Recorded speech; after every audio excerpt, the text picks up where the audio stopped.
Olá, tudo bem? Eu sou o professor Wilson e na videoaula de hoje nós vamos falar sobre trabalho, conceito e história. Vamos dialogar sobre o trabalho dentro da sua influência na sociedade. Vamos analisar a definição correta do que é o trabalho e o seu desenvolvimento histórico, as formas como esse pensamento em relação ao trabalho foi desenvolvido por pensadores. Vamos juntos aí nesse aprendizado? Se nós olharmos a sociedade contemporânea, vamos perceber que dentro do senso comum existem ideias equivocadas em relação ao trabalho. Essas ideias, de alguma forma, influenciam também na relação do indivíduo com o trabalho. Para que nós possamos começar a desenvolver uma reflexão mais aprofundada sobre o trabalho, primeiramente vamos tratar desses conceitos equivocados. Vamos lá? Trabalho é castigo. Ai, chegou a segunda-feira, preciso trabalhar. Aquela coisa que o trabalho é um castigo dado aos seres humanos. Essa ideia, ela já vem de longa data, mas tratando um pouco mais sobre a origem desse pensamento, podemos entender que veio sim do campo religioso.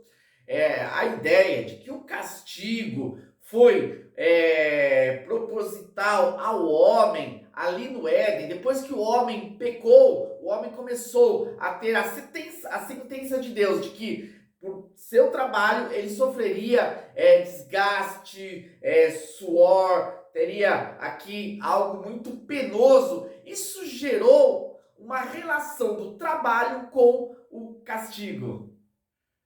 Claro que o texto de Gênesis não está tratando sobre essa forma de interpretação. Não, ali está falando sobre as consequências da natureza humana em relação ao pecado. Tanto é que no próprio contexto nós vamos ter também a sentença sobre as mulheres que sofreriam maior dor no momento do parto. Isso não quer dizer que o parto seria um castigo, assim como também o trabalho não é o castigo. O problema é que com a queda da natureza humana, o trabalho sim acabou sendo algo que gera um esforço a mais por parte do indivíduo.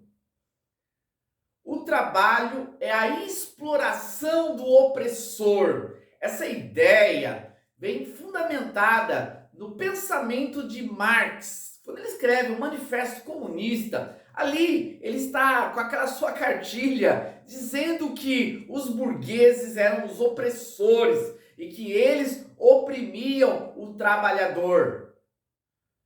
Ele vai dizer que o trabalho que é trocado por um valor monetário é injusto, isso não pode nem ser considerado um trabalho. Nesse caso, o pensamento marxista tem proliferado hoje na nossa sociedade. Aquela ideia de que o empresário é o malvadão, que ele está para explorar. Então o trabalhador, ele passa horas na empresa, mas sempre insatisfeito, porque ele entende que ele está trabalhando para deixar o seu patrão, o dono da empresa, mais rico.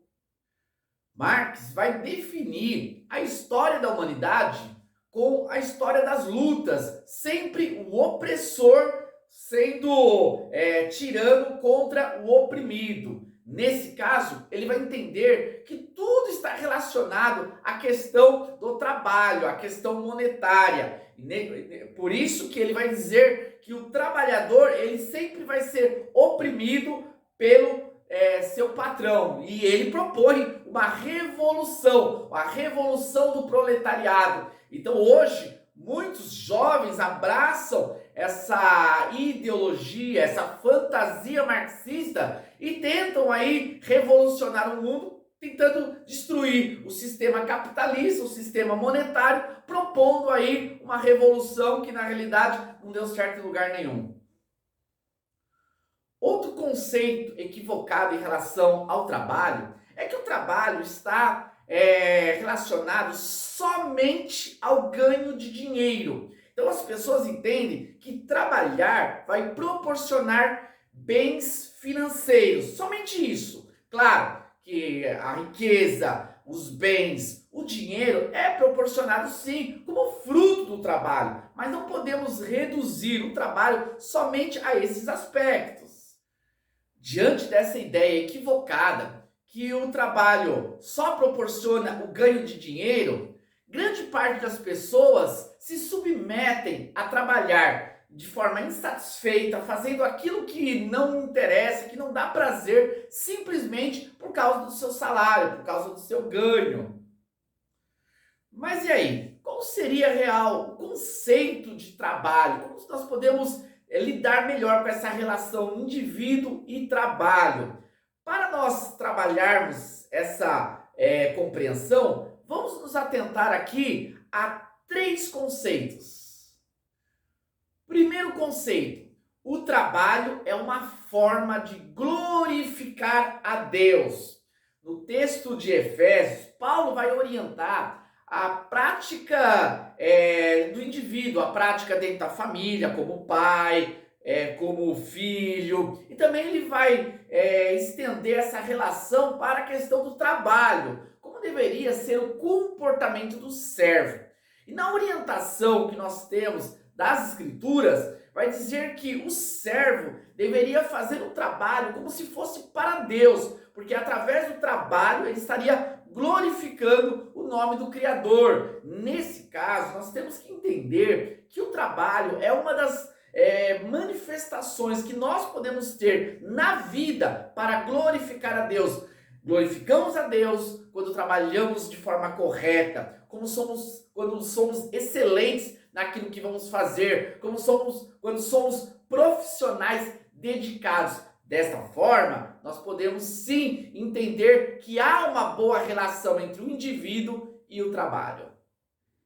Em Eclesiastes 5,19, o texto vai dizer que o trabalho é uma bênção de Deus. Isso mesmo, é um dom dado pelo Criador, que o indivíduo deve gozar, ou numa outra tradução, sentir prazer pelo trabalho, satisfação. Quando nós entendemos essa relação do trabalho como uma bênção de Deus, nós não vamos trabalhar somente por causa do dinheiro, mas é através do trabalho que nós vamos cumprir com a nossa missão, com os nossos objetivos. É no trabalho que vamos sentir satisfação de realizar algo bom para nós mesmos, assim como também para a sociedade. Através do nosso trabalho, nós podemos trabalhar os nossos talentos e dons. O trabalho é bênção de Deus, porque através dele nós podemos prosperar, podemos sustentar a nossa família, assim como também ajudar os outros.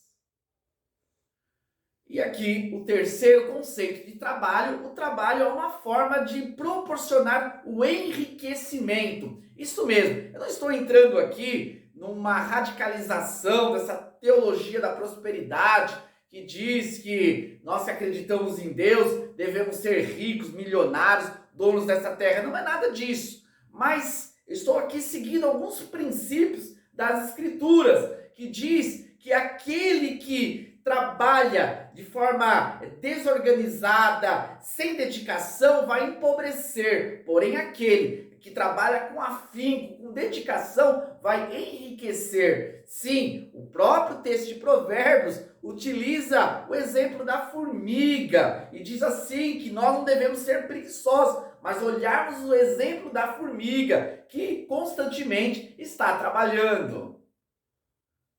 É comprovado que as pessoas que ficam reclamando do governo, reclamando da situação, reclamando dos empresários e não querem trabalhar, vão estar sempre dependendo de uma ajuda, de um auxílio que venha de algum lugar. Essas pessoas vão estar findando assim o seu próprio destino, cravando neles uma vida de miséria. Entretanto, aqueles que realmente rompem com a preguiça, rompem com o desânimo, rompem com o vitimismo e vão trabalhar, que vão se dedicar, vão se capacitar. Claro que hoje no sistema ao qual nós vivemos temos muitas dificuldades dificuldades, isso é verdade, ninguém aqui vai fugir da realidade, mas as dificuldades não podem ser motivos para nós desistirmos, pelo contrário, devem ser motivos para nos tornarmos mais fortes e permanecermos firmes no propósito de trabalharmos.